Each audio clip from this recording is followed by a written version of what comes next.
আসসালামু আলাইকুম ওয়া রাহমাতুল্লাহি ওয়া বারাকাতুহু। বিসমিল্লাহির রহমানির রহিম। আলহামদুলিল্লাহি রাব্বিল আলামিন ওয়াসসালাতু ওয়াসসালামু আলা রাসূলিল্লাহি ওয়া আলা আলিহি ওয়া আসহাবিহি আজমাইন। আম্মা বাদ। ইমাম কাজী ইয়াজ রাহিমাহুল্লাহ, আল্লামা কাজী ইয়াজ ইবনে মোহাম্মদ ইবনে আবদুল্লাহ ইবনে মুসা রাহিমাহুল্লাহ মৃত্যু 544 হিজরি তার প্রসিদ্ধ শিফা গ্রন্থে সাহাবীদের ফজিলত, মর্যাদা ও তাদের মধ্যকার বিরোধ সম্পর্কে বলেন, রাসূলুল্লাহ সাল্লাল্লাহু আলাইহি সাল্লাম এর প্রতি সম্মান প্রদর্শন করা ও ভালো আচরণের দাবি হচ্ছে তার সাহাবীদের প্রতি সম্মান প্রদর্শন করা, তাদের সঙ্গে ভালো আচরণ করা, তাদের অধিকার জানা, তাদের অনুসরণ করা, তাদের প্রশংসা করা, তাদের জন্য ক্ষমা প্রার্থনা করা, তাদের মধ্যকার বিরোধ নিয়ে চুপ থাকা এবং তাদের দুশমনদের সঙ্গে দুশমনী রাখা। এছাড়া ঐতিহাসিক ও অপরিচিত ব্যক্তিদের মাধ্যমে বর্ণিত ইতিহাসে এবং সাহাবীদের ব্যাপারে শিয়া ও বিদাতীদের মাধ্যমে বর্ণিত ঘটনায় সাহাবীদের যে দোষের কথা পাওয়া যায় তা ছুঁড়ে ফেলা, তাদের মাঝে ঘটে যাওয়া ফিতনা নিয়ে যা কিছু বর্ণনা করা হয় সেসবের ভালো ব্যাখ্যা করা এবং সঠিক পন্থা বের করা, কেননা তারা এ অধিকার রাখেন। আর কোনো সাহাবীকে নিয়ে মন্দ কথা না বলা এবং কোনো বিষয়ে তাদের দোষচর্চা না করা, বরং তাদের ভালো কাজ, ফজিলত ও উত্তম রচিতগুলো বর্ণনা করতে হবে। এর বাইরে সব কিছু থেকে চুপ থাকতে হবে। আশিফা বি তারিফি হুকুকিল মুস্তাফা 2 খণ্ড 41 পৃষ্ঠা। এরপর কাজী ইয়াজ রাহিমাহুল্লাহ এই সংক্রান্ত কিছু হাদিস উল্লেখ করার পর প্রখ্যাত তাবি ইমাম আইয়ুব শাখতিয়ানি রাহিমাহুল্লাহর উদ্ধৃতিতে বলেন, যে ব্যক্তি সাহাবীদের উত্তম প্রশংসা করে সে নিফাক থেকে মুক্ত, আর যে ব্যক্তি তাদের কারো সমালোচনা করে সে বিদাতি এবং সুন্নাহ ও সালাফে সালিহিনের বিরোধী।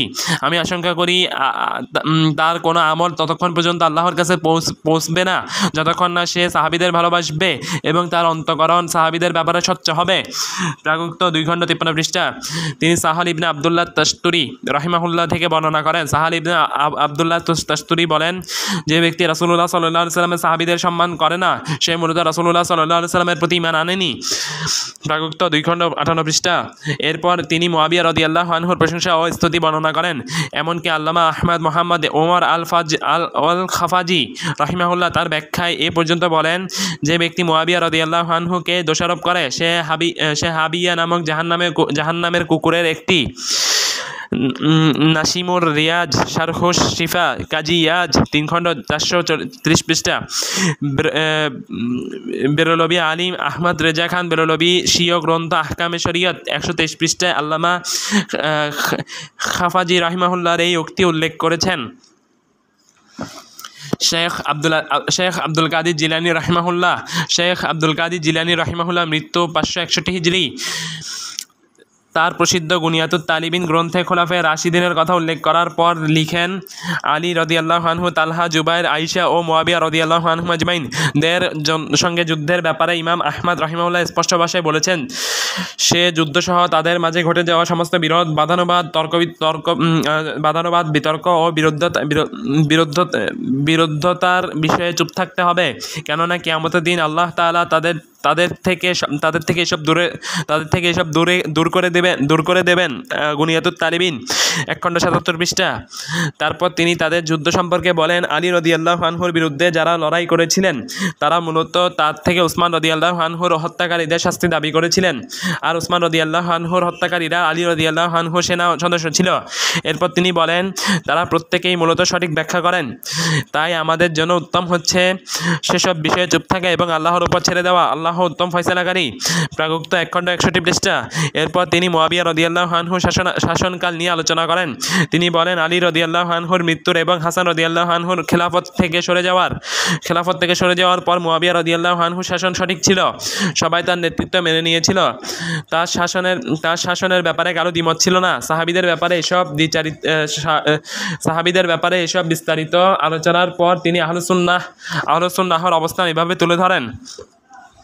আহলুস সুন্নাহ একমত যে সাহাবীদের মধ্যকার বিরোধপূর্ণ বিষয়ে নীরব থাকা, তাদের মন্দ দিক বর্ণনা থেকে বিরত থাকা এবং তাদের ফজিলত ও ভালো গুণাগুণ প্রকাশ করা ওয়াজিব। আর আলী, তালহা, জুবাইর, আয়েশা ও মুআবিয়া রাদিয়াল্লাহু আনহুদের মাঝে ঘটেছিল তা আল্লাহর উপর ছেড়ে দেওয়া আবশ্যক, যেমনটি আমরা পূর্বে আলোচনা করলাম। প্রাগুক্ত 1 খণ্ড 59 পৃষ্ঠা। আব্দুল কাদের জিলানী রহিমাহুল্লাহর এই বিস্তারিত আলোচনার মাধ্যমে আহলুস সুন্নাহর অবস্থান স্পষ্ট হয়ে যায়। প্রমাণ হয় যেসব লোক এর বিপরীতে যেসব ঘটনা বারবার উল্লেখ করে আলোচনা বিষয় বানায়, তাদের এমন আচরণ ও অবস্থান আহলুস সুন্নাহ আচরণ ও অবস্থান হতে পারে না, বরং তা বিদাতীদের আচরণ ও অবস্থান।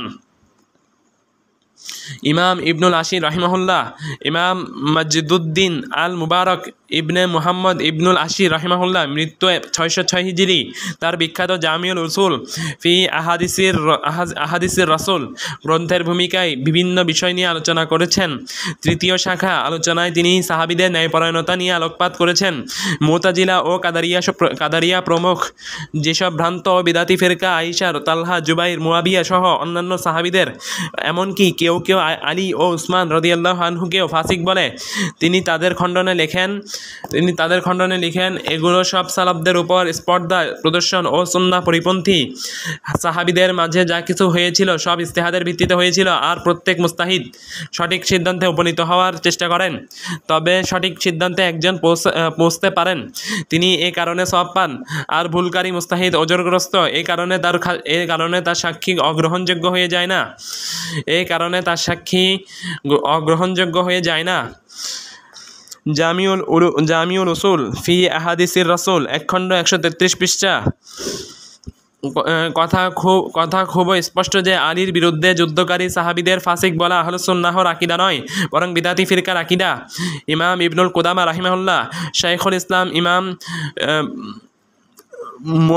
মুওয়াফাকুদ্দিন আবু মুহাম্মদ আবদুল্লাহ ইবনে আহমদ ইবনে মুহাম্মদ ইবনে কুদামা মাকদিসি রাহিমাহুল্লাহ, মৃত্যু 620 হিজরি, তার গ্রন্থ লুমাতুল ইতিকাদিল হাদি ইলা সাবিলির রাশাদ এ আহলুস সুন্নাহর আকীদা উল্লেখ করতে গিয়ে বলেন, সুন্নাহর উপর আমল করার দাবি হচ্ছে সাহাবীদের মহব্বত করা এবং তাদের ব্যাপারে সঠিক আকীদা রাখা, তাদের মহৎ গুণাবলী বর্ণনা করা, তাদের জন্য আল্লাহর কাছে রহমত মাগফিরাতের দোয়া করা, তাদের সম্মানে কোনো ধরনের অপ্রীতিকর শব্দ উচ্চারণ না করা, তাদের মধ্যকার বিরোধ বিষয়ে নীরব থাকা, আর বিশেষ করা যে তারা উম্মতের সর্বোত্তম ব্যক্তি।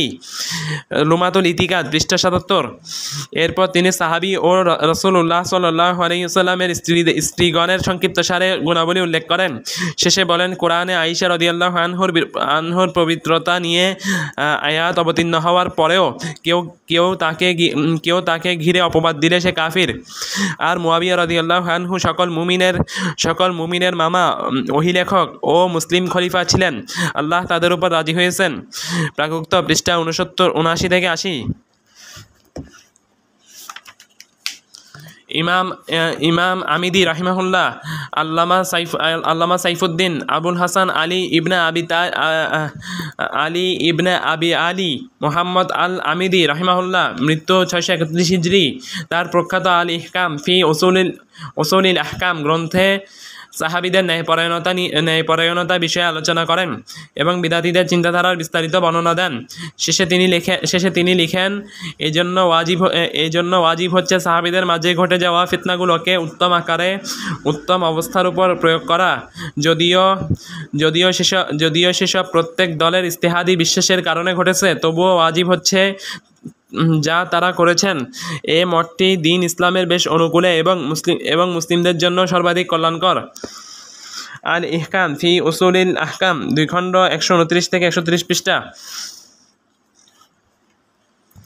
অর্থাৎ এর বিপরীতে সাহাবীদের ব্যাপারে অপ্রীতিকর কথা বলা ও তাদের উপর অপবাদ দেওয়া না দ্বীনের খেদমত, আর না এতে মুসলিমদের কোনো কল্যাণ আছে।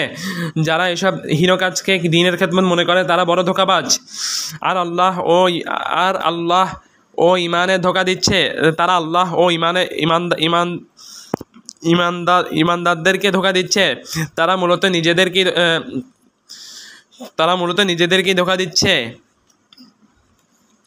ইমাম কুরতুবী রাহিমাহুল্লাহ, ইমাম আবু আবদুল্লাহ মুহাম্মদ ইবনে আহমদ আল আনসারি আল কুরতুবী রাহিমাহুল্লাহ, মৃত্যু 671 হিজরি, তার বিখ্যাত তাফসির আল জামি লি আহকামিল কোরআনে গ্রন্থে সাহাবীদের মতবিরোধ বিষয়ে আহলুস সুন্নাহ ওয়াল জামাআহর আকীদা উল্লেখ করেন। সূরা হুজুরাতের আয়াতের তাফসিরে এই সংক্রান্ত যে আলোচনা করেছেন তা বারবার অধ্যয়ন করার মতো। আমরা সংক্ষিপ্তসারে সেই আলোচনা পাঠকদের সামনে তুলে ধরছি। কোনো সাহাবীর সঙ্গে নিশ্চিতভাবে ও নির্দিষ্টভাবে কোনো দোষ সাব্যস্ত করা জায়েজ নয়, কেননা তারা সেসব ইস্তেহাদের ভিত্তিতে করেছেন। সবার উদ্দেশ্য ছিল আল্লাহ তাআলাকে সন্তুষ্ট করা। সকল সাহাবী আমাদের ইমাম। আমাদেরকে হুকুম দেওয়া হয়েছে তাদের পারস্পরিক মতপার্থক্য নিয়ে জবান বন্ধ রাখতে এবং সবসময় তাদের উত্তমভাবে সম্মানের সঙ্গে স্মরণ করতে। কারণ রাসূলুল্লাহ সাল্লাল্লাহু আলাইহি সাল্লাম এর সহবত পাওয়া বড়ই সৌভাগ্যের বিষয়। নবী করিম সাল্লাল্লাহু আলাইহি সাল্লাম তাদের ব্যাপারে মন্দ কথা বলতে নিষেধ করেছেন এবং সতর্ক করেছেন, বলেছেন যে আল্লাহ তাআলা তাদের ক্ষমা করে দিয়েছেন ও তাদের উপর সন্তুষ্ট হয়েছেন। এছাড়া একাধিক সনদ সম্বলিত হাদিস দ্বারা প্রমাণিত যে রাসূলুল্লাহ সাল্লাল্লাহু আলাইহি সাল্লাম তালহা রাদিয়াল্লাহু আনহুর ব্যাপারে বলেছেন, তালহা জমিনের জীবন্ত শহীদ। যদি আলী রাদিয়াল্লাহু আনহুর বিরুদ্ধে তালহা রাদিয়াল্লাহু আনহু যুদ্ধে যোগদান গুনাহ ও নাফরমানি হতো, তাহলে সেই যুদ্ধে তিনি নিহত হয়ে শাহাদাতের মর্যাদা হাসিল করতে সক্ষম হতেন না। তাছাড়া তালহার এটি যদি ইজতিহাদি ভুল হতো, তবে ওয়াজিব আদায়ে অবহেলা ও অলসতা করা হতো, তাহলে তিনি শাহাদাতের মর্যাদা পেতেন না। তাহলে শাহাদাতের মর্যাদা শুধু তখনই হাসিল হয় যখন আল্লাহ তাআলার অনুসরণ ও আনুগত্য করতে গিয়ে মৃত্যু হয়। অতএব সাহাবীদের পারস্পরিক বিরোধ বিষয়ে সেই আকীদা লালন করা ওয়াজিব, যা আমি উল্লেখ করলাম। আমাদের মতের পক্ষে বিশুদ্ধ ও প্রসিদ্ধ আরও দলিল হচ্ছে স্বয়ং আলী রাদিয়াল্লাহু আনহু থেকে বর্ণিত। তিনি বলেন, জুবাইর রাদিয়াল্লাহু আনহুর হত্যাকারী জাহান্নাম। তিনি আরো বলেন, আমি রাসূলুল্লাহ সাল্লাল্লাহু আলাইহি সাল্লামকে শুনেছি, সাফিয়ার সন্তানের হত্যাকারীকে জাহান্নামের খবর দিয়ে দাও। এসব থেকে প্রমাণ হয় তালহা ও জুবাইর রাদিয়াল্লাহু আনহু সে যুদ্ধের কারণে গুনাহগার নয়। তারা গুনাহগার হলে রাসূলুল্লাহ সাল্লাল্লাহু আলাইহি সাল্লাম তালহাকে শহীদ বলতেন না, আর জুবাইরের হত্যাকারীকে জাহান্নামী ঘোষণা করতেন না। অনুরূপভাবে যেসব সাহাবী ও যুদ্ধে অংশগ্রহণ না করে দূরে অবস্থান করেন, তাদেরও ইজতিহাদে ভুল ছিল না, বরং তাদের সে সিদ্ধান্ত দৃষ্টিকোণ থেকে সঠিক ছিল যে আল্লাহ তাআলা তাদেরকে তাদের ইজতিহাদের উপর অবিচল রেখেছেন।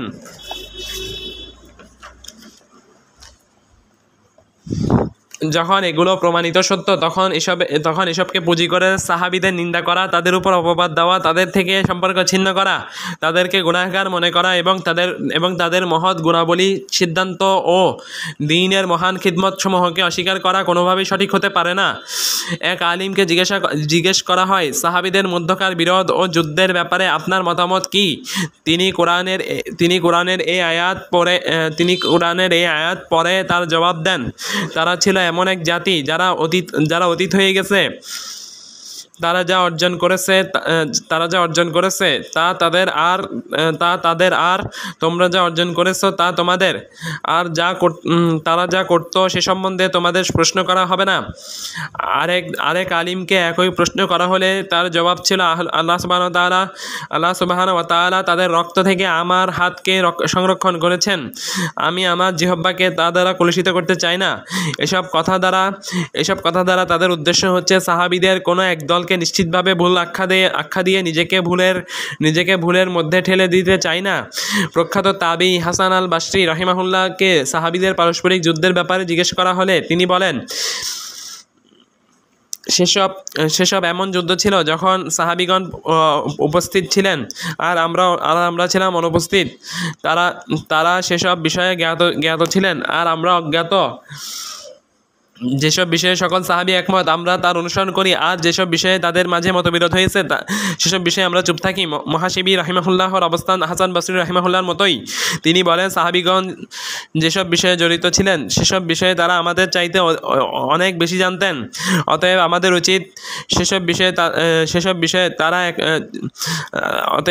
উচিত যেসব বিষয়ে তারা একমত হয়েছেন সেসব বিষয়ে অনুসরণ করা, আর যেসব বিষয়ে তারা মতপার্থক্য করেছেন সেসব বিষয়ে চুপ থাকা। আমরা নিজেদের পক্ষ থেকে কোনো নতুন কোনো সিদ্ধান্ত বা মত উদ্ভাবন করব না।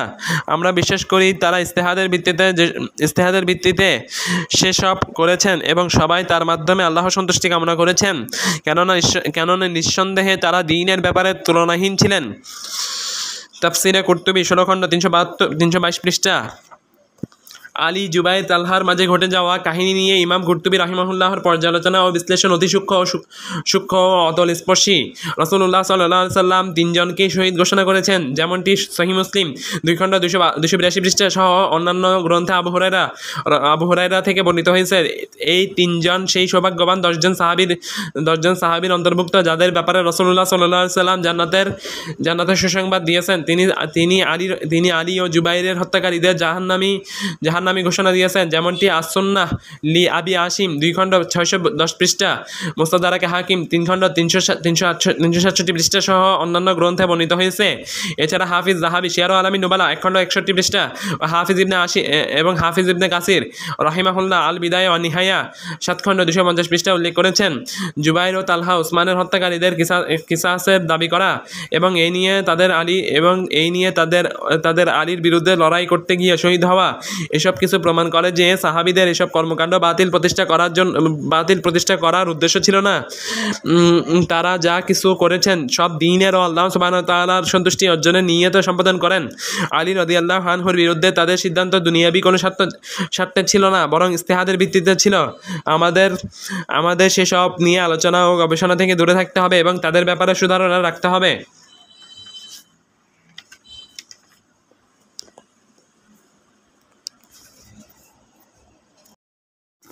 ইমাম নওয়াবী রাহিমাহুল্লাহ ইমাম মহিউদ্দিন আবু জাকারিয়া ইয়াহিয়া ইবনে শারফ আন-নওয়াবী রাহিমাহুল্লাহ মৃত্যু 676 হিজরি সহিহ মুসলিমে ব্যাখ্যা গ্রন্থে বলেন, আহলুস সুন্নাহ ওয়াল হকের মাযহাব হচ্ছে সকল সাহাবীর ব্যাপারে সুধারণা রাখা, তাদের মধ্যকার বিরোধ বিষয়ে চুপ থাকা এবং তাদের যুদ্ধের সুন্দর ব্যাখ্যা করা। নিঃসন্দেহে তারা ইজতিহাদ ও ব্যাখ্যা করে সেসব করেন। এসবের পিছনে তাদের কোনো নাফরমানি বা দুনিয়াবি স্বার্থ ছিল না, বরং প্রত্যেক দলই বিশ্বাস করেছিল যে তারা সত্যের পথে আছেন আর বিপরীত দল বিদ্রোহ করছেন। তাই তাদের বিরুদ্ধে যুদ্ধ করা ওয়াজিব, যাতে তারা আল্লাহর রাস্তায় ফিরে আসে। তবে তাদের কেউ সঠিক ছিলেন আর কেউ ভুলকারী ছিলেন, কিন্তু ভুল করলেও ছিলেন ওজরগ্রস্ত, কেননা তা ছিল তাদের ইজতিহাদ। আর মুস্তাহিদ ভুল করলে গুনাহগার হয় না। সেসব যুদ্ধে আলী রাদিয়াল্লাহু আনহু হকের উপর ছিলেন। এটাই আহলুস সুন্নাহর অবস্থান। এই বিষয়গুলো খুবই ঘোলাটে ছিল, এমনকি একদল সাহাবী কিংকর্তব্য বিমূঢ় হয়ে পড়েন। ফলে তারা পক্ষ-বিপক্ষ উভয় দল থেকে দূরে অবস্থান করেন। কারো পক্ষ নিয়ে যুদ্ধ করেননি। তারা যদি সঠিক অবস্থানের ব্যাপারে নিশ্চিত হতেন, তবে আলী রাদিয়াল্লাহু আনহুকে সহযোগিতা করা থেকে বিরত থাকতেন না। শারহ সহিহ মুসলিম 2 খণ্ড 390 পৃষ্ঠা। ইমাম নওয়াবী রাহিমাহুল্লাহ যা কিছু বললেন তা আরও বিশদভাবে কিতাবু ফাজাইলিস সাহাবা অধ্যায়ে আলোচনা করেছেন, যার সারাংশ হচ্ছে সবার ঐক্যমত্যে আলী রাদিয়াল্লাহু আনহুর খেলাফত সঠিক। তিনি জীবিত অবস্থায় একক খলিফা ছিলেন, তিনি ছাড়া কারো খেলাফত ছিল না। আর মুয়াবিয়া রাদিয়াল্লাহু আনহু একজন ন্যায় বিচারক, ইনসাফবান, সম্মানিত ও সম্ভ্রান্ত সাহাবী ছিলেন। এরপরও তাদের মাঝে যুদ্ধ হয়। তার কারণ ছিল উভয় দল নিজেদের সঠিক পথের অনুসারী মনে করতেন। তারা সবাই তাদের নিয়তের ক্ষেত্রে স্বচ্ছ ছিলেন। যুদ্ধসহ সকল বিষয়ে তারা ইজতিহাদ করেন। তবে এসব কারণে তাদের কারো আদালত ও গ্রহণযোগ্যতা নষ্ট হবে না, কেননা তারা ইজতিহাদ করে এসব করেন। তারা ইজতিহাদ করতে গিয়ে বিরোধ করে বসেন, যেমন পরবর্তী যুগের মুস্তাহিদগণ কিসাস সহ অন্যান্য বিষয়ে ইজতিহাদ করতে গিয়ে বিরোধ করেছেন।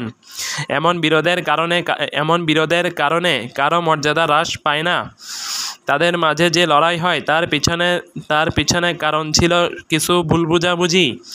ফলে তারা 3 দলে বিভক্ত হয়ে পড়েন। এক দল মনে করত যে তারা সত্যের পথে আছেন আর বিপরীত দল বিদ্রোহ করছেন, আর বিদ্রোহীদের বিরুদ্ধে যুদ্ধ করা ওয়াজিব। অপর দলেও প্রথম দলের বিপরীতে মনে করত যে তারা সত্যের পথে আছেন আর বিপরীত দল বিদ্রোহ করছেন, আর বিদ্রোহীদের বিরুদ্ধে যুদ্ধ করা ওয়াজিব। আর তৃতীয় দল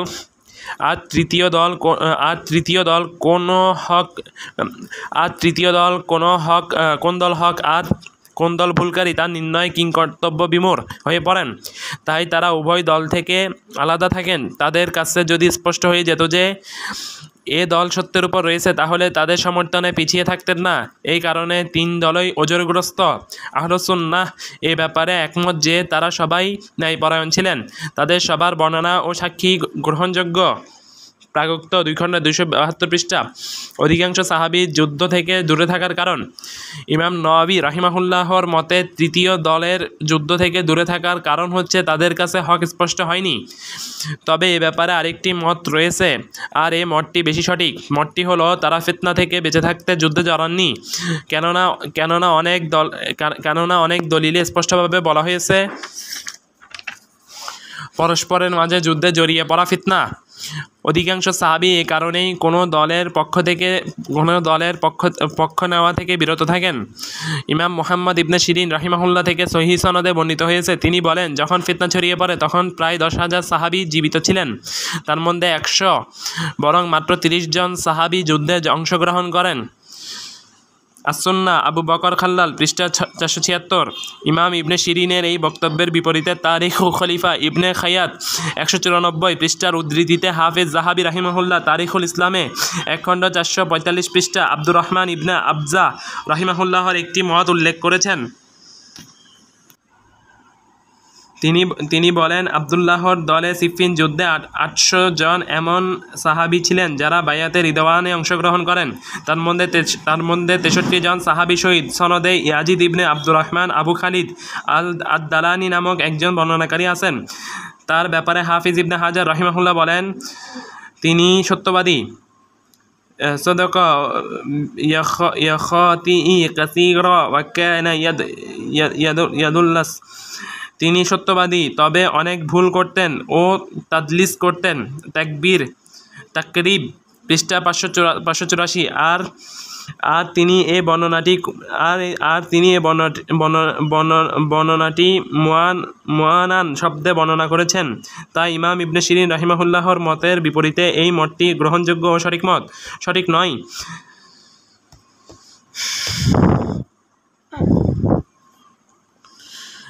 এই বর্ণনাটি শাইখুল ইসলাম ইমাম ইবনে তাইমিয়া রাহিমাহুল্লাহ উল্লেখ করে সনদের ব্যাপারে বলেন, এই সনদটি ভূপৃষ্ঠের সর্বাধিক সহিহ সনদ। মিনহাজুস সুন্নাহ 3 খণ্ড 186 পৃষ্ঠা। তিনি অন্য জায়গায় বলেন, অধিকাংশ সাহাবী আলী রাদিয়াল্লাহু আনহুর সঙ্গে একমত হননি। সিংহভাগ সাহাবী সরাসরি যুদ্ধে অংশগ্রহণ করেননি। তারা এই দলের সঙ্গেও ছিলেন না, ওই দলের সঙ্গেও ছিলেন না। ঈমান আনয়নে অগ্রগামী সাহাবীদের মধ্যে থেকে তারা যুদ্ধে অংশগ্রহণ করেনি। তাদের অন্যতম হলেন সাদ ইবনে আবি ওয়াক্কাস, আব্দুল্লাহ ইবনে ওমর, ওসামা ইবনে জাইদ, মোহাম্মদ ইবনে মাসলামা রাদিয়াল্লাহু আনহুম আজমাইন প্রমুখ। অথচ তারা সবাই আলীকে ভালোবাসতেন এবং সবার চেয়ে তাকে উত্তম মনে করতেন। তারা সবাই বিশ্বাস করতেন সে সময় খেলাফতের জন্য সবচেয়ে যোগ্য তিনি। এরপরও যুদ্ধের ক্ষেত্রে তারা আলী রাদিয়াল্লাহু আনহুর সঙ্গে একমত হননি, কারণ তাদের কাছে রাসূলুল্লাহ সাল্লাল্লাহু আলাইহি সাল্লাম থেকে শ্রুত এমন দলিল ছিল যা থেকে তারা বুঝেছিলেন যে যুদ্ধে জড়ানোর চেয়ে তা থেকে দূরে থাকা অধিক উত্তম। আর তার কাছে এমনও দলিল ছিল যাতে এসব যুদ্ধে জড়ানো থেকে সরাসরি নিষেধ করা হয়েছিল। সেসব আশার ও হাদিস অনেক প্রসিদ্ধ। মিনহাজুস সুন্নাহ 3 খণ্ড 221 পৃষ্ঠা। শাইখুল ইসলাম রাহিমাহুল্লাহ এই বিষয়ে মিনহাজুস সুন্নাহ কিতাবে অনেক স্থানে আলোচনা করেছেন। দেখুন 4 এর 180, 181, 2 এর 205, 219, 220, 241, 243, 246। যেসব সাহাবী নিরপেক্ষ ছিলেন তাদের একজন হলেন মোহাম্মদ ইবনে মাসলামা। তার ব্যাপারে রাসূলুল্লাহ সাল্লাল্লাহু আলাইহি সাল্লাম বলেছিলেন, লা তাদুররুহুল ফিতনা, অর্থাৎ ফিতনা তোমার ক্ষতি করবে না। শাইখুল ইসলাম ইবনে তাইমিয়া রাহিমাহুল্লাহ লিখেন, এই হাদিস দ্বারা দলিল গ্রহণ করা হয় যে যেই যুদ্ধ ফিতনার যুদ্ধ ছিল, ব্যাখ্যা করা হয় তা আবশ্যকীয় বা মুস্তাহাব জিহাদ ছিল না। মিনহাজুস সুন্নাহ 4 এর 17। হাকাম ইবনে আমর আল গিফারি রাদিয়াল্লাহু আনহুর কাছে আলী সহযোগিতা চাইলে তিনি আলীর কাছে এ বলে ওজরকাহি করেন যে, আমি আমার প্রিয় বন্ধু মুহাম্মদ সাল্লাল্লাহু আলাইহি সাল্লামকে বলতে শুনেছি, যদি পরিস্থিতি এমন হয় তাহলে কাঠের তলোয়ার হাতে নিও। সুবহানাল্লাহ। মুস্তাদরাকে হাকিম 3 খণ্ড 442 পৃষ্ঠা। সিয়ার আলামিন নুবালা 2 খণ্ড 475 পৃষ্ঠা। আরেকজন সাহাবী ইমরান ইবনে হুসাইন রাদিয়াল্লাহু আনহু তিনিও যুদ্ধে অংশগ্রহণ করেননি। তিনি ফিতনার সময় তলোয়ার বিক্রি করতে পর্যন্ত নিষেধ করেন। ফাতহুল বারী সহ সহিহুল বুখারী 4 খণ্ড 322 ও 323 পৃষ্ঠা। আকিদাতুত তহাবিয়ার ব্যাখ্যাতা লিখেন, বড় সাহাবীগণ যখন সেসব দলিল শোনেন যাতে ফিতনা থেকে বিচ্ছিন্ন থেকে বাড়িতে বসে থাকার হুকুম দেওয়া হয়েছিল, তখন তারা যুদ্ধ থেকে দূরে সরে যান। তারা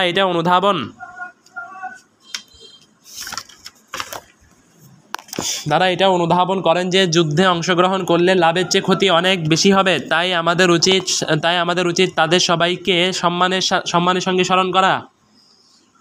শারহুল আকিদাতিত তহাবিয়া পৃষ্ঠা 484। শাহ ওয়ালিউল্লাহ মুহাদ্দিস দেহলভী রাহিমাহুল্লাহ বলেন, আরেকটি অতি সূক্ষ্ম বিষয় রয়েছে যাতে অধিকাংশ মানুষ ভুল করে বসে, তা হলো যারা আলী রাদিয়াল্লাহু আনহুকে সহযোগিতা করা থেকে দূরে ছিলেন, তাদের ইজতিহাদ সঠিক ছিল নাকি তারা ওজরগ্রস্ত ভুলকারী ছিলেন। শাহ ওয়ালিউল্লাহ মুহাদ্দিস দেহলভী রাহিমাহুল্লাহ বলেন, আরেকটি অতি সূক্ষ্ম বিষয় রয়েছে যাতে অধিকাংশ মানুষ ভুল করে বসে, তা হলো যারা আলী রাদিয়াল্লাহু আনহুকে সহযোগিতা করা থেকে দূরে ছিলেন, তাদের ইজতিহাদ সঠিক ছিল নাকি তারা ওজরগ্রস্ত ভুলকারী ছিলেন। আমার মতো অধম বান্দার গবেষণায় মনে হয় যারা সহযোগিতা করা থেকে দূরে ছিলেন তারা সঠিক অবস্থানে ছিলেন এবং সুস্পষ্ট হাদিস যা সহিহ ও অর্থগত মুতাওয়াতির আঁকড়ে ধরেছিলেন। ইজালাতুল খাফা আন খিলাফাতুল খুলাফা 4 খণ্ড 526 পৃষ্ঠা। এরপর শাহ ওয়ালিউল্লাহ রাহিমাহুল্লাহ যে সকল হাদিস উল্লেখ করেন সেই সঙ্গে তিনি নিজের অসাধারণ উপস্থাপনাশৈলী দিয়ে বিভিন্ন অভিযোগের জবাব দেন। তার পুরো আলোচনা উল্লেখ করার সুযোগ নেই। আমাদের উদ্দেশ্য হচ্ছে এটা প্রমাণ করা যে অনেক সাহাবী যুদ্ধ থেকে বিরত ছিলেন। তাদের যুদ্ধ থেকে বিরত থাকা সহিহ হাদিস নির্ভর ছিল এবং সঠিক ছিল। তাদের যুদ্ধ থেকে বিরত থাকার কারণ হক স্পষ্ট না হওয়া ছিল না, যেমনটি ইমাম নওয়াবী সহ কেউ বুঝিয়েছেন। হাফিজ যাহাবী রাহিমাহুল্লাহ এই সংক্রান্ত হুসাইন ইবনে খারিজাহ আল আশজাই রাহিমাহুল্লাহর এক অদ্ভুত স্বপ্ন উল্লেখ করেছেন। আশজাই বলেন, উসমান রাদিয়াল্লাহু আনহু শহীদ হওয়ার পর আমি আল্লাহ সুবহানাহু ওয়া তাআলার কাছে দোয়া করতাম, হে আল্লাহ, আমাকে সঠিক পথ প্রদর্শন করুন। আমি একদিন স্বপ্নে দুনিয়া ও আখিরাতের দৃশ্য দেখি। আমি একটি দেওয়ালের উপর উঠলে ফেরেশতাদের সঙ্গে আমার সাক্ষাৎ হয়। আমি তাদের জিজ্ঞেস করি, শহীদগণ কোথায়? তারা বলেন, আরও উপরে উঠুন। তাদের কথা মতো আমি উপরে উঠলে রাসূলুল্লাহ সাল্লাল্লাহু আলাইহি সাল্লাম ও ইব্রাহিম আলাইহিস সালামের সঙ্গে আমার সাক্ষাৎ হয়। দেখলাম রাসূলুল্লাহ সাল্লাল্লাহু আলাইহি সাল্লাম ইব্রাহিম আলাইহিস সালামকে বলছেন, আমার উম্মতের জন্য মাগফিরাতের দোয়া করুন। তিনি তাকে বলেন, আপনি কি জানেন না তারা আপনার ইন্তেকালের পরে কি করেছে? তারা নিজেদের মধ্যে রক্তপাত ঘটিয়ে নিজেদের ইমামকে তারা শহীদ করেছে। তারা কেন তা করেনি যা আমার বন্ধু সাদ ইবনে আবি ওয়াক্কাস করেছে। আশজাই রাহিমাহুল্লাহ বলেন, এরপর সাদের সঙ্গে সাক্ষাৎ করি। তিনি আমার স্বপ্নের কথা শুনে খুব খুশি হন আর বলেন, সেই ব্যক্তি দুর্ভাগা যে ইব্রাহিম আলাইহিস সালামের বন্ধু হতে পারেনি। আমি তাকে জিজ্ঞেস করি, আপনি কোন দলের পক্ষে ছিলেন? তিনি বলেন, আমি কোনো দলের পক্ষে ছিলাম না। আমি আবার জিজ্ঞেস করি, আপনি আমার ব্যাপারে আপনার উপদেশ কি? তাহলে আমার ব্যাপারে আপনার উপদেশ কি? তিনি জিজ্ঞেস করেন, আপনার কি ছাগল আছে? বললাম না। তিনি বলেন, তাহলে কিছু ছাগল ক্রয় করে সেগুলোর লালন পালন করে গোটা জীবনে কাটিয়ে দিন। শিয়ারু আলামিন নুবালা 1 খণ্ড 120 পৃষ্ঠা। এই স্বপ্ন থেকেও প্রমাণ হয় যে যারা যুদ্ধ থেকে দূরে ছিলেন তাদের অবস্থান সঠিক, গ্রহণযোগ্য ও দলিলের অনুকূলে ছিল, যেমনটা শাইখুল ইসলাম ইবনে তাইমিয়া ও শাহ ওয়ালিউল্লাহ মুহাদ্দিস দেহলভী বলেছেন। ইমাম ইবনে দাকিক আল ঈদ রাহিমাহুল্লাহ, ইমাম তাকিউদ্দিন আবুল ফাতাহ মোহাম্মদ ইবনে আলী ইবনে ওয়াহাব ইবনে দাকিক আল ঈদ রাহিমাহুল্লাহ মৃত্যু 702 হিজরি এর উদ্ধৃতিতে আল্লামা আলী কারি রাহিমাহুল্লাহ বলেন, ইবনে দাকিক আল ঈদ তার আকিদায় বলেন, সাহাবীদের মধ্যকার বিরোধপূর্ণ বিষয় নিয়ে যেসব ঘটনা বর্ণনা করা হয় সেগুলো বিভিন্ন প্রকারের। তার মধ্যে কিছু ঘটনা বাতিল ও মিথ্যা, সেসবের দিকে তাকানোও যাবে না। আর যেসব ঘটনা সঠিক আমরা সেগুলোর পক্ষে ভালো ব্যাখ্যা করব, কারণ আল্লাহ সুবহানাহু ওয়া তাআলার পক্ষ থেকে অকাট্যভাবে তাদের প্রশংসা আগেই করা হয়েছে। আর পরে তাদের সম্পর্কে যেসব ঘটনা বর্ণনা করা হয় তা ব্যাখ্যার সম্ভাবনা রাখে, আর সন্দেহপূর্ণ ও সম্ভাবনাময় বিভিন্ন বিষয় দিয়ে প্রমাণিত ও অকাট্য বিষয়কে বাতিল করা যায় না। শারহু ফিকহিল আকবর, পৃষ্ঠা 71। শাইখুল ইসলাম ইমাম ইবনে তাইমিয়া রাহিমাহুল্লাহ, শাইখুল ইসলাম ইমাম তাকিউদ্দিন আবুল আব্বাস আহমদ ইবনে আব্দুল হালিম ইবনে তাইমিয়া রাহিমাহুল্লাহ, মৃত্যু 728 হিজরি। আল আকিদাতুল ওয়াসিতিয়াই আহলুস সুন্নাহর আকিদা ও মূলনীতি বর্ণনা করে লিখেন, আহলুস সুন্নাহ ওয়াল জামাআহর আরও একটি মূলনীতি হলো তারা রাসূলুল্লাহ সাল্লাল্লাহু আলাইহি সাল্লামের সাহাবীদের প্রতি তাদের অন্তর ও জবান পবিত্র রাখে। যেমন আল্লাহ সুবহানাহু ওয়া তাআলা বলেন, আর যারা তাদের পরে এসেছে তারা বলে, হে আমাদের রব, আমাদেরকেও আমাদের ইমানে অগ্রণী ভাইদেরকে ক্ষমা করুন, এবং যারা ইমান এনেছিল তাদের বিরুদ্ধে আমাদের অন্তরে বিদ্বেষ রাখবেন না। হে আমাদের রব, নিশ্চয়ই আপনি দয়াদ্র, পরম দয়ালু। আল আকিদাতুল ওয়াসিতিয়া, পৃষ্ঠা 111। আহলুস সুন্নাহর এই মূলনীতি বর্ণনা করার পর তিনি খোলাফায়ে রাশিদিন ইমান আনয়নে তারা অগ্রগামী রাসূলের পরিবার এবং তার স্ত্রীদের মর্যাদা ও মহৎ গুণাবলী বর্ণনা করতে গিয়ে লিখেন, আহলুস সুন্নাহ ওয়াল জামাআহ ওই সমস্ত রাফিজিদের পথ পরিহার করে যারা সাহাবীদেরকে ঘৃণা করে এবং তাদেরকে গালি দেয়। তারা ওইসব নাসিবীদের থেকে সম্পর্ক ছিন্ন করে যারা কথা কিংবা আচরণের মাধ্যমে আহলে বাইতকে কষ্ট দেয়। সাহাবীদের পরস্পরের মধ্যে যে সমস্ত মতবিরোধ হয়েছে তারা সে ব্যাপারে কথা বলা থেকে বিরত থাকে।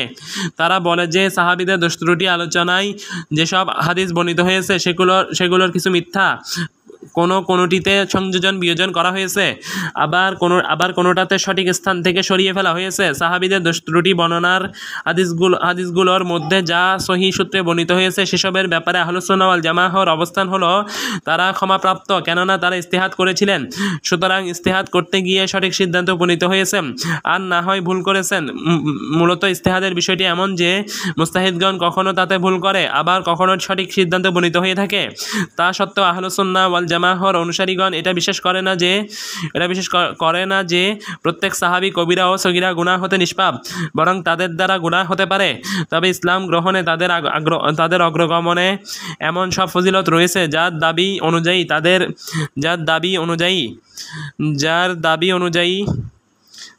অনুযায়ী তাদের গুনাহ হলেও তা ক্ষমাযোগ্য। সাহাবীদের এমন গুনাহ ক্ষমা করে দেওয়া হবে যা পরবর্তী সময়ে আসা সাথীদের বেলায় হবে না, কেননা তাদের এমন সৎ আমল রয়েছে যারা পরবর্তীদের দ্বারা অর্জন করা সম্ভব হবে না।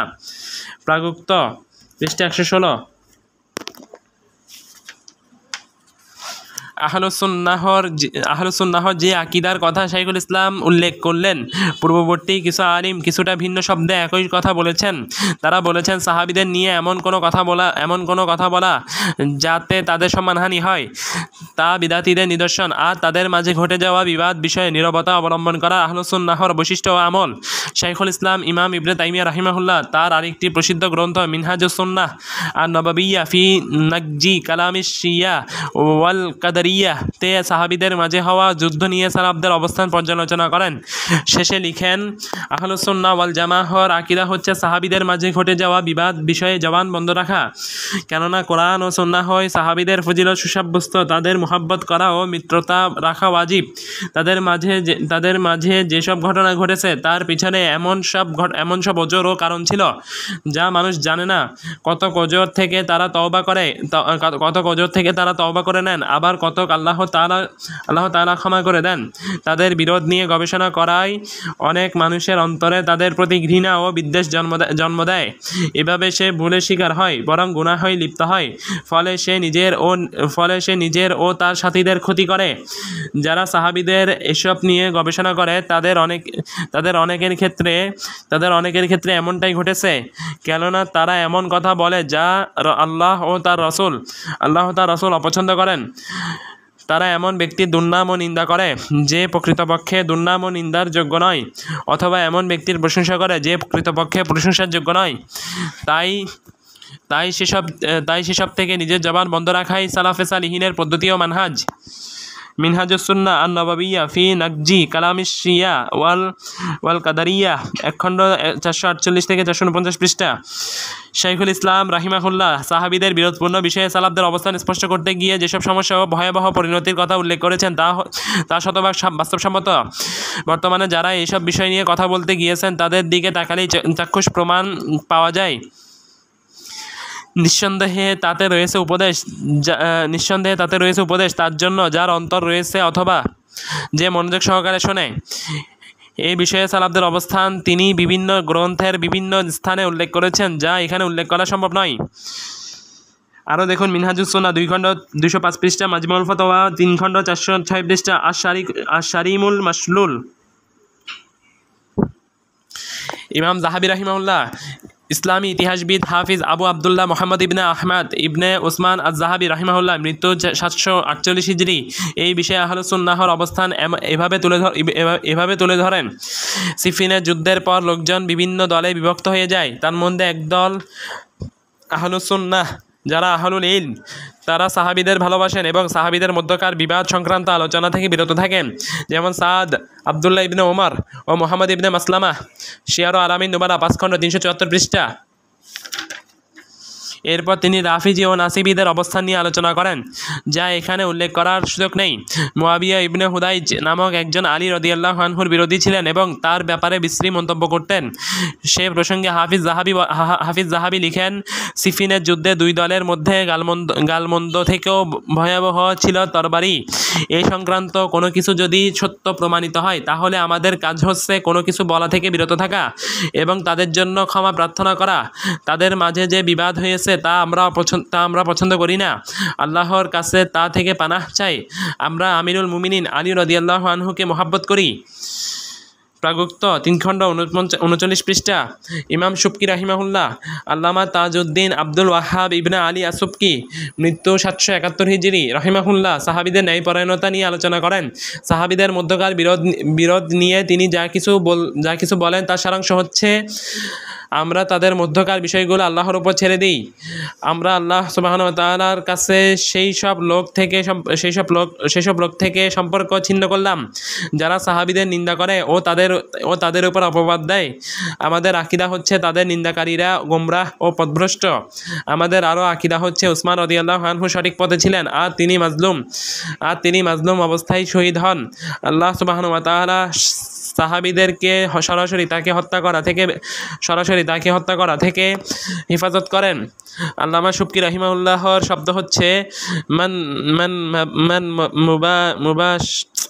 তাকে সরাসরি হত্যা, অর্থাৎ সাহাবীগণ উসমান রাদিয়াল্লাহু আনহুকে হত্যা করায় শরিক ছিলেন না।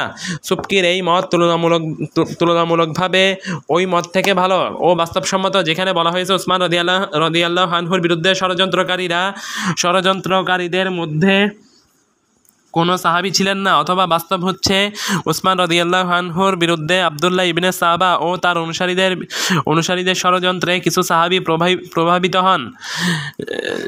যেভাবে আয়েশা রাদিয়াল্লাহু আনহুর বিরুদ্ধে অপবাদের ঘটনায় মুনাফিকদের সর্দার আবদুল্লাহ ইবনে উবাইর অপপ্রচারে কিছু মুখলিস সাহাবী প্রভাবিত হন।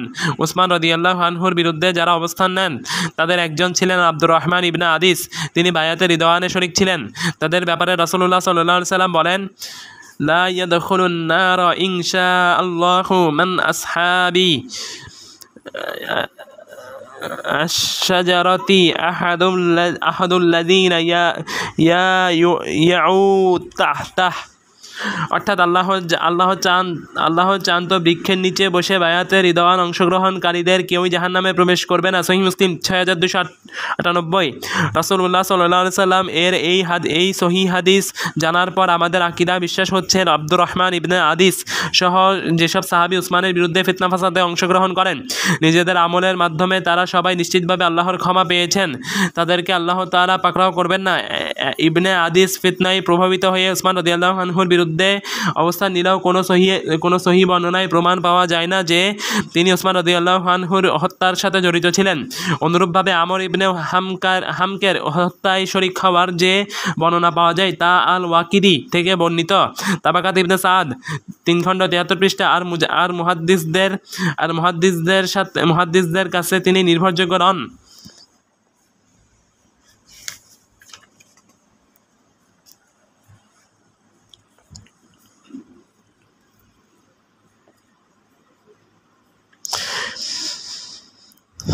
তাকে শহীদকারীরা শয়তানের দোসর ছিল। কোনো সাহাবী তাকে হত্যার কারণে খুশি হননি, বরং সকল সাহাবী তা ঘৃণা করেন। তবে উসমান রাদিয়াল্লাহু আনহুর হত্যাকারীদের কিসাসের বিষয়টি ইজতিহাদি ছিল। আলী রাদিয়াল্লাহু আনহু মনে করেছিলেন দেরিতে কিসাস নেওয়া কল্যাণকর ও উত্তম হবে, আর আয়েশা রাদিয়াল্লাহু আনহা মনে করেছিলেন তাড়াতাড়ি কিসাস নেওয়া কল্যাণকর ও উত্তম হবে। প্রত্যেকেই নিজ ইজতিহাদের উপর আমল করেন, ইনশাআল্লাহ প্রত্যেকেই তাদের ইজতিহাদের কারণে সওয়াব পাবেন। ওসমান রাদিয়াল্লাহু আনহুর পর আলী রাদিয়াল্লাহু আনহু হক খলিফা ছিলেন, আর মুয়াবিয়া রাদিয়াল্লাহু আনহু ও তার সাথীগণ এর কারণ ব্যাখ্যা করতেন। সে সময় এমন অনেক সাহাবী ছিলেন যাদের কাছে বিষয়টি স্পষ্ট ছিল না, তাই তারা উভয় দল থেকে দূরে থাকেন, কোনো দলের সঙ্গে জড়াননি। প্রত্যেকে নিজ ইজতিহাদের উপর আমল করেছেন। সবাই নিজের ন্যায়পরায়ণ দ্বীনের প্রচার প্রসারকারী ও দ্বীনের উপর আমলকারী। তাদের তরবারির মাধ্যমে দ্বীন সর্বত্র বিজয়ী হয়, আর তাদের জবানের মাধ্যমে দ্বীন সর্বত্র বিস্তার লাভ করে। যদি আমরা তাদের ফজিলত সংক্রান্ত আয়াত ও হাদিস উল্লেখ করি, তাহলে আলোচনা অনেক লম্বা হয়ে যাবে। আমরা যে কথাগুলো বললাম তা এতটাই গুরুত্বপূর্ণ যে যারাই এর বিপরীত আকীদা রাখবে তারাই গুমরাহি ও বিদআতে নিমজ্জিত হবে। ঈমানদারের উচিত নিজেকে সামলে রাখা এবং তাদের মাঝে ঘটে যাওয়া ঘটনাগুলোর ব্যাপারে নিজেদের জবানকে সংহত করা। তাদের রক্ত থেকে আল্লাহ তাআলা আমাদের হাতকে পবিত্র রেখেছেন। আমাদের উচিত নিজেদের জবানকে তা থেকে সংরক্ষণ করা। তাহরিরুল উসুল মা শারহি তাকরিরিল উসুল 2 খণ্ড 260 থেকে 261 থেকে গৃহীত। সাহাবীদের ব্যাপারে আহলুস সুন্নাহ ওয়াল জামাআহর যে আকীদা আল্লামা সুবকি উল্লেখ করলেন তা ইতোপূর্বে অনেক ইমামের বক্তব্যের মাধ্যমে আলোচিত হয়েছে। তবে আল্লামা নওয়াবী রাহিমাহুল্লাহর মতো আল্লামা সুবকির মত দিলেন যে তৃতীয় দলের উভয় দল থেকে আলাদা থাকার কারণ হলো তাদের কাছে হক স্পষ্ট হয়নি, আর এই মত আপত্তিকর, বরং তারা ফিতনা থেকে নিজেদের রক্ষার জন্য আলাদা থাকেন, যা আমরা পূর্বে বিস্তারিত আলোচনা করেছি। আল্লাহু আলাম। ইমাম ইবনে কাসির রাহিমাহুল্লাহ, আবুল ফিদা ইমামউদ্দিন ইসমাইল ইবনে কাসির রাহিমাহুল্লাহ মৃত্যু 774 হিজরি মুয়াবিয়া রাদিয়াল্লাহু আনহুর ব্যাপারে বলেন, অতঃপর উসমান রাদিয়াল্লাহু আনহুর শহীদের পর আলী রাদিয়াল্লাহু আনহু ও তার মাঝে ঘটে যাওয়া ইজতিহাদ ও গবেষণার ভিত্তিতে ছিল। ফলে এক পর্যায়ে তাদের মাঝে বিরাট যুদ্ধ শুরু হয়, যা আমরা আগে উল্লেখ করেছি। সালাফ ও পরবর্তীদের অধিকাংশ আলিমের মতে আলী রাদিয়াল্লাহু আনহু সঠিক পথে ছিলেন, আর মুয়াবিয়া রাদিয়াল্লাহু আনহু ওজরগ্রস্ত ছিলেন। আল বিদায়া ওয়ান নিহায়া 8 খণ্ড 126 পৃষ্ঠা। ইমাম ইবনে কাসির রাহিমাহুল্লাহ অন্যত্র বলেন, রাসূলুল্লাহ সাল্লাল্লাহু আলাইহি ওয়াসাল্লাম বলেন, আমার উম্মত 2 দলে বিভক্ত হয়ে পড়বে। তাদের মধ্যে অন্য আরেক দল দিন থেকে বের হয়ে যাবে। তৃতীয় দলের সঙ্গে প্রথম দুই দলের তারা যুদ্ধ করবে, যারা সবচেয়ে সত্যের নিকটবর্তী হবে। এই হাদিস নবুয়ত সত্য হওয়ার প্রমাণ, কেননা রাসূলুল্লাহ সাল্লাল্লাহু আলাইহি ওয়াসাল্লাম যা ঘটার ভবিষ্যৎবাণী করেন তা পুরো বাস্তবায়ন হয়। তিনি সাল্লাল্লাহু আলাইহি ওয়াসাল্লাম তাতে শাম ও ইরাকবাসীদের ইসলামের উপর কায়েম থাকার কথা বলেছেন। রাফিজি ও বিভ্রান্ত জাহিলরা শামবাসীদের যেমন কাফির বলে, তেমন তারা আসলে কাফির নয়। এই হাদিস থেকে প্রমাণ হয় আলী রাদিয়াল্লাহু আনহু সত্যের সবচেয়ে বেশি নিকটবর্তী ছিলেন, আর এটাই আহলুস সুন্নাহ ওয়াল জামাআহর আকীদা। আলী রাদিয়াল্লাহু আনহু সঠিক ছিলেন। যদিও মুয়াবিয়া রাদিয়াল্লাহু আনহু মুস্তাহিদ ছিলেন, তবে মুয়াবিয়া রাদিয়াল্লাহু আনহু নেকি পাবেন ইনশাআল্লাহ। প্রাগুক্ত 7 খণ্ড 280 পৃষ্ঠা। হাফিজ ইবনে কাসির রাহিমাহুল্লাহ মসজিদে নববীর ভিত্তি সংক্রান্ত আলোচনায় আম্মার তোমাকে বিদ্রোহী দল হত্যা করবে হাদিসের ব্যাখ্যায় লিখেন, এই হাদিস নবুয়ত সত্য হওয়ার প্রমাণ, কেননা আম্মার রাদিয়াল্লাহু আনহুকে শামবাসীরা হত্যা করেছে, আর তিনি আলী রাদিয়াল্লাহু আনহুর দলে ছিলেন। এরপর তিনি বলেন,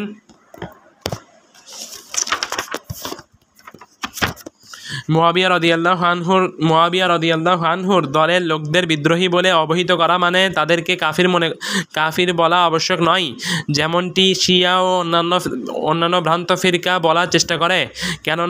কেননা মূল কাজটির কারণে তারা বিদ্রোহী হলেও যুদ্ধের ক্ষেত্রে তারা মুস্তাহিদ ছিলেন, আর প্রত্যেক মুস্তাহিদ সঠিক সিদ্ধান্তে পৌঁছতে পারেন না। তার ইজতিহাদ সঠিক, তবে যার ইজতিহাদ সঠিক হয় তিনি দ্বিগুণ সওয়াব পান, আর যার ইজতিহাদ ভুল হয় তিনি 1 গুণ সওয়াব পান। প্রাগুক্ত 3 খণ্ড 218 পৃষ্ঠা। হাফিজ ইবনে কাসির ও আহলুস সুন্নাহ ওয়াল জামাআহর অবস্থান থেকে প্রমাণ হয় যে মুআবিয়া রাদিয়াল্লাহু আনহু বিদ্রোহী ছিলেন, কিন্তু মাআযাল্লাহ ফাসিক ও পাপিষ্ঠ ছিলেন না, বরং আল্লাহর কাছে তিনি নেকি পাবেন। যে কারণে হাসান রাদিয়াল্লাহু আনহু খেলাফত ও নেতৃত্ব ছেড়ে মুআবিয়ার সঙ্গে মীমাংসা করে নেন। রাসূলুল্লাহ সাল্লাল্লাহু আলাইহি ওয়াসাল্লাম সেই মীমাংসার প্রশংসা করেন এবং সঠিক বলে অবহিত করেন। আবু বকর রাদিয়াল্লাহু আনহু থেকে বর্ণিত, তিনি বলেন, আমি রাসূলুল্লাহ সাল্লাল্লাহু আলাইহি ওয়াসাল্লামকে বলতে শুনেছি, ইবনে হাযা সাইয়্যিদ লাআল্লাল্লাহা আন ইউসলিহা বিহি বাইনা ফিআতাইনি মিন আল মুসলিমিনা। আমার এই সন্তান হাসান হচ্ছে নেতা, আল্লাহ তাআলা তার মাধ্যমে বিবদমান 2 মুসলিম দলের মধ্যে মীমাংসা করে দেবেন। বুখারী 3746। রাসূলুল্লাহ সাল্লাল্লাহু আলাইহি ওয়াসাল্লাম হাসানের ব্যাপারে যেমনটা ভবিষ্যৎবাণী করেছিলেন, বাস্তবেও তেমনটা ঘটে। আলী রাদিয়াল্লাহু আনহুর শাহাদাতের 6 মাস পর 41 হিজরিতে মুআবিয়া ও হাসান রাদিয়াল্লাহু আনহুর মাঝে মীমাংসা হয়। সে বছরকে ইলমুল জামাআহ বা ঐক্যের বছর নামে নামকরণ করা হয়। এভাবে রাসূলুল্লাহ সাল্লাল্লাহু আলাইহি ওয়াসাল্লামের ভবিষ্যৎবাণী সত্য প্রমাণিত হয়। অতএব প্রমাণ হয় যে শামবাসীদেরকে উক্ত ঘটনা ও আলী রাদিয়াল্লাহু আনহুর বিরোধিতার দৃষ্টিকোণ থেকে বিদ্রোহী বলা হয়েছে। কাফির হওয়ার সঙ্গে এর কোনো সম্পর্ক নেই। এটা এমন ধ্রুব সত্য যা স্বয়ং আলী রাদিয়াল্লাহু আনহু বলেছেন এবং বিভিন্ন শহরে লিখে পাঠিয়েছেন। জানা কথা যে আমাদের সবার রব এক, আমাদের নবী এক, আমাদের ইসলামের দাওয়াত এক। আল্লাহ তাআলার প্রতি ঈমান ও তার রাসূলের সত্যায়নের ক্ষেত্রে আমরা তাদের চেয়ে শ্রেষ্ঠ নই, আর তারা আমাদের চেয়ে শ্রেষ্ঠ নয়। আমাদের দ্বীনি বিষয় এক। আমাদের মাঝে শুধু উসমান রাদিয়াল্লাহু আনহুর রক্ত নিয়ে মতপার্থক্য রয়েছে। আমরা তার রক্ত হত্যা থেকে মুক্ত। নাহজুল বালাগাহ 3 খণ্ড 114 পৃষ্ঠা, ইবনে আবি হাদিদ সহ 4 খণ্ড 161 পৃষ্ঠা। উষ্ট্রের ও সিফিনের যুদ্ধের ব্যাপারে আলী রাদিয়াল্লাহু আনহুর যে মত ছিল, আমরা পরে তা বিস্তারিত উল্লেখ করব। এসব বিস্তারিত তথ্যের বিপরীতে বিদ্রোহী হওয়ার কারণে কাফির বলা বা ইসলাম থেকে বের করে দেওয়া বা পাপিষ্ঠ বলা সব দিক থেকে ভুল এবং সাহাবী বিদ্বেষী হওয়ার জিজ্ঞাসা থেকে উচ্চারিত। ইমাম ইবনে আবিল ইজ রাহিমাহুল্লাহ আকিদাতুত তহাবিয়ার ব্যাখ্যাকার আল্লামা কাজী আলী বিন আলী ইবনে মুহাম্মদ ইবনে আবিল ইজ দিমাশকি, মৃত্যু 792 হিজরি, রাহিমাহুল্লাহ আলী রাদিয়াল্লাহু আনহুর উদ্ধৃতিতে লিখেন, আমরা সকল সাহাবীর ব্যাপারে ভালো কথা বলি।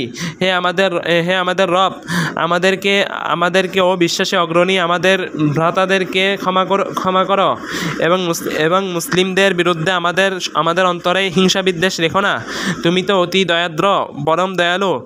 যে ফিতনা আলী রাদিয়াল্লাহু আনহুর খেলাফতে হয়েছিল, আল্লাহ সুবহানাহু ওয়া তাআলা আমাদের হাতকে তা থেকে রক্ষা করেছেন। আমরা আল্লাহর কাছে দোয়া করি তিনি যেন আমাদের জবানকেও তা থেকে রক্ষা করেন। শারহুল আকিদাতিত তহাবিয়া পৃষ্ঠা 484। ইমাম তাফতাজানি রাহিমাহুল্লাহর ফয়সালা।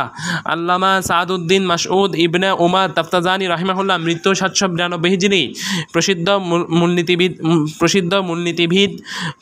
মূলনীতিবিদ ও ফকিহ। আকিদা বিষয়ে শারহুল আকাইদ নামে তার বিখ্যাত একটি গ্রন্থ রয়েছে, সে গ্রন্থ আরবি মাদ্রাসাসমূহের পাঠ্য বই। সে গ্রন্থে তিনি সাহাবীদের ব্যাপারে লিখেন, সাহাবীদেরকে ভালো ছাড়া উল্লেখ করা থেকে বিরত থাকতে হবে, কেননা সহিহ হাদিসে তাদের মহৎ গুণাবলী বর্ণিত হয়েছে। তাদের নিন্দা করা থেকে বিরত থাকা ওয়াজিব। আর তাদের মাঝে যেসব যুদ্ধ ও দ্বন্দ্ব হয়েছে তার বিবিধ ব্যাখ্যা করা অর্থ রয়েছে। শারহুল আকাইদিন নাশাফিয়া পৃষ্ঠা 546 549। ইমাম ইবনু খালদুন রাহিমাহুল্লাহ, ইসলামী দার্শনিক আল্লামা আব্দুর রহমান মুহাম্মদ ইবনে খালদুন রাহিমাহুল্লাহ, মৃত্যু 808 হিজরি, আলী ও মুআবিয়া রাদিয়াল্লাহু আনহুর মধ্যকার বিরোধ বিষয়ে বলেন, আলী ও মুআবিয়ার মধ্যকার ফিতনায় দলীয় প্রীতি ভূমিকা রাখলেও তা হক ও ইজতিহাদের ভিত্তিতে হয়। তাদের যুদ্ধের পিছনে ছিল না কোনো দুনিয়াবি স্বার্থ বা বাতিলকে প্রাধান্য দেওয়া বা হিংসা বিদ্বেষ, যেমনটি অনেকে অনুমানকারী ও মুলহিদ মনে করে থাকে। এক এক হক বিষয়ে তাদের ইস্তেহাদ ভিন্ন ভিন্ন হয়ে যায়। হক বিষয়ে একজনের ইস্তেহাদ অন্যের ইস্তেহাদের কাছে ভুল মনে হয়, ফলে তারা এক পর্যায়ে যুদ্ধে জড়িয়ে পড়ে। যদিও আলী রাদিয়াল্লাহু আনহু সঠিক ছিলেন, তবুও মুয়াবিয়া রাদিয়াল্লাহু আনহু এখানে কোনো বাতিল উদ্দেশ্য প্রতিষ্ঠার অভিপ্রায় নিয়ে অগ্রসর হননি, বরং হকের অন্বেষণেই তার লক্ষ্য ছিল। তবুও তিনি ভুল করেছেন। সর্বোপরি তারা তাদের উদ্দেশ্যের ক্ষেত্রে হকের উপর ছিলেন। মুকাদ্দিমা ইবনে খালদুন, পৃষ্ঠা 205, অধ্যায় 28। ইমাম ইবনে হাজার আশকালানি রাহিমাহুল্লাহ, ইমাম আবুল ফজল আহমদ ইবনে আলী ইবনে মোহাম্মদ ইবনে হাজার আশকালানি রাহিমাহুল্লাহ, মৃত্যু 852 হিজরি, আল ইসাবাহ ফি তামইজিস সাহাবা গ্রন্থে বলেন, যেসব যুদ্ধে সাহাবিদের ব্যাপারে বিশ্বাস এটাই যে তারা সবাই ইস্তেহাদ করেন, আর ভুল ইস্তেহাদকারীর জন্য একগুণ সওয়াব রয়েছে। যে কোনো মুস্তাহিদের জন্য এই সওয়াব প্রযোজ্য হবে। সাহাবিদের জন্য প্রযোজ্য হওয়া আরও বেশি যুক্তিযুক্ত। আল ইসাবা ফি তামইজিস সাহাবা, 7 খণ্ড 148 পৃষ্ঠা।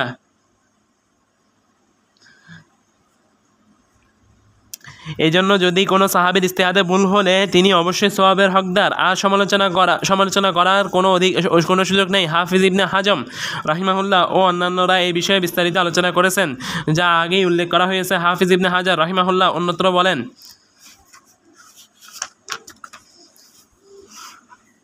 আহলুস সুন্নাহ একমত যে সাহাবিদের মধ্যকার ঘটনার কারণে তাদের যে কারো দোষ চর্চা করা নিষিদ্ধ, যদিও কেউ জানতে পারে কে হকপন্থী ছিলেন, কেননা তারা ইস্তেহাদের ভিত্তিতে সেসব যুদ্ধে জড়িয়ে পড়েন, আর আল্লাহ সুবহানাহু ওয়া তাআলা ইস্তেহাদে ভুলকারীকে ক্ষমা করে দেন। বরং প্রমাণ আছে তাকে একগুণ সওয়াব দেওয়া হবে, আর সঠিক ইস্তেহাদকারীকে দ্বিগুণ সওয়াব দেওয়া হবে। ফাতহুল বারী 13 খণ্ড 34 পৃষ্ঠা। তিনি আরও বলেন, অধিকাংশ আহলুস সুন্নাহ বলেন, মুমিনদের দুই দল যুদ্ধে লিপ্ত হলে এ আয়াত অনুসরণার্থে তারা আলী রাদিয়াল্লাহু আনহুর পক্ষ নিয়ে যুদ্ধ করেছেন। তারা সঠিক, কেননা এই আয়াতে বিদ্রোহী দলের বিরুদ্ধে যুদ্ধ করার হুকুম দেওয়া হয়েছে। প্রমাণিত যে আলী রাদিয়াল্লাহু আনহুর বিরুদ্ধে যারা যুদ্ধ করেছেন তারা বিদ্রোহী। অধিকাংশরা আলী রাদিয়াল্লাহু আনহুকে সঠিক বললেও এ ব্যাপারে তারা একমত যে বিরোধীদের কাউকে নিন্দা করা যাবে না, বরং বলেন তারা ইস্তেহাদ করতে ভুল করেছেন। প্রাগুক্ত 13 খণ্ড 67 পৃষ্ঠা। হাফিজ ইবনে হাজার রাহিমাহুল্লাহ মতানুযায়ী আহলুস সুন্নাহর আকীদা হচ্ছে সাহাবীদের পারস্পরিক বিরোধের ক্ষেত্রে আলী রাদিয়াল্লাহু আনহুর অবস্থান সঠিক ছিল, কিন্তু এর মানে নয় যে বিরোধী পক্ষে অবস্থানকারী সাহাবীদের মন্দ বলা ও তাদের উপর অপবাদ দেওয়ার সুযোগ আছে। বরং মনে করতে হবে তারা ইস্তেহাদে ভুল করেছেন, আর এই কারণে নেকি পাবেন।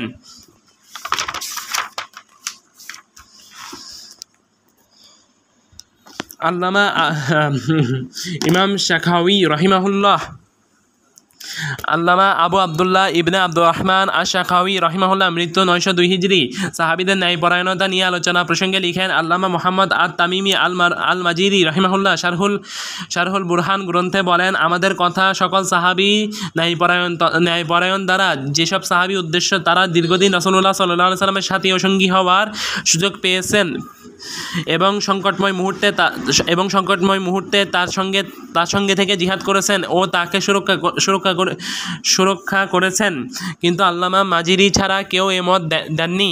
আল্লামা আলাই বলেন, এটি বিচ্ছিন্ন মত। এ মত গ্রহণ করলে ওয়াইল ইবনে হুজর, মালিক ইবনুল হুয়াইরিস, উসমান ইবনে আবিল আশ রাদিয়াল্লাহু আনহুম আজমাইন সহ আরও অনেকেই যারা প্রতিনিধি হিসেবে রাসূলুল্লাহ সাল্লাল্লাহু আলাইহি ওয়াসাল্লামের সঙ্গে সাক্ষাৎ করেন এবং কিছু সময় তার সঙ্গে অবস্থান করে ফিরে যান, অথবা যারা এক দুইবার সাক্ষাতের সুযোগ পান, তাদের সবার ন্যায়পরায়ণতা প্রশ্নবিদ্ধ শেষ হয়ে যাবে।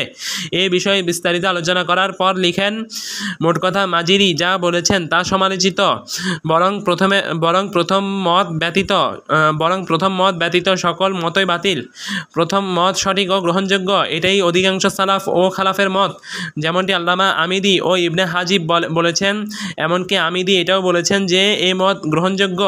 ইবনে আব্দুল বার আল ইস্তিয়াব গ্রন্থে এ মতের উপর মুসলিমদের মধ্যে হকপন্থী আহলুস সুন্নাহ ওয়াল জামাআহর ইজমা উল্লেখ করেছেন। তিনি বলেছেন, ফিতনায় জরাক অথবা না জরাক, সকল সাহাবী ন্যায়পরায়ণ। তাদের ব্যাপারে ভালো ধারণার দাবি এটাই। তাদের সেসব বিষয় ইস্তেহাদি মনে করতে হবে। তাদের সেসব তাদের সেসব ইস্তেহাদের উপর ভিত্তি করে ঘটে, আর প্রত্যেক মুস্তাহিদ সঠিক সিদ্ধান্তে উপনীত হওয়ার চেষ্টা করেন, তবে সঠিক সিদ্ধান্তে একজন পৌঁছতে পারেন। আর ভুলকারী মুস্তাহিদ ওজরগ্রস্ত, বরং নেকির অধিকারী। ফাথুল মুগিস 4 খণ্ড 100 পৃষ্ঠা। তিনি এর আগে আরও বলেন, মোট কথা তাদের পারস্পরিক বিরোধ বিষয় নিয়ে আলোচনা বর্জন করা নির্ধারিত। একইভাবে আদাবুল মুহাদ্দিস শিরোনামের অধীনে তিনি খতিব আল বাগদাদির উদ্ধৃতিতে বলেন, সাহাবীদের পারস্পরিক বিরোধ বিষয় পরিহার করা উচিত এবং সেসব কাহিনী বর্ণনা করা ঠিক নয়। প্রাগুক্ত 3 খণ্ড 269 পৃষ্ঠা। এছাড়া তিনি তার আরেকটি বিখ্যাত আল ইলান বিত-তাওবিখ লিমান জাম্মা আহলুত তারিখ গ্রন্থের 64 পৃষ্ঠায় বলেন, তাদের পারস্পরিক বিষয়ে আমাদের চুপ থাকার নির্দেশ দেওয়া হয়েছে।